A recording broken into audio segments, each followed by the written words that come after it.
ఈరోజు మనం ఈ వీడియోలో మొక్కజొన్న పంటను ఏ భూమిలో అంటే ఏ నేలలో సాగు చేస్తే ఎన్ని తడుల నీరును అందించాలనే విషయాన్ని గురించి తెలుసుకుందాం. అయితే నల్లరేగడి నేలల్లో వేయాలనుకున్నప్పుడు మనం 5 నుంచి 6 నీటి తడులకు అయితే సరిపోతుంది. అదేవిధంగా ఎర్ర నేలలో అయితే మాత్రం 6 నుంచి 8 తడులు ఇవ్వాల్సి వస్తుంది.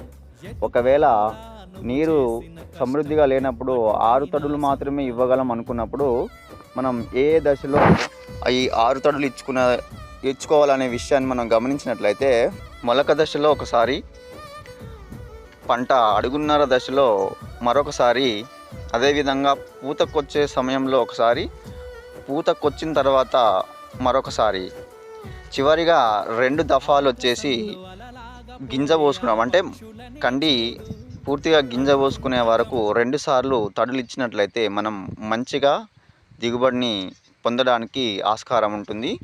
రైతు సోదరులు గమనించండి. ఈ 6 తడులు ఇవ్వగలిగినప్పుడు కూడా దాన్ని కరెక్ట్ అంటే సరి అయిన సమయంలో మనం నీటిని అందించినట్లయితే మనం మంచి దిగుబడిని తీసుకోవడానికి ఆస్కారం ఉంటుంది.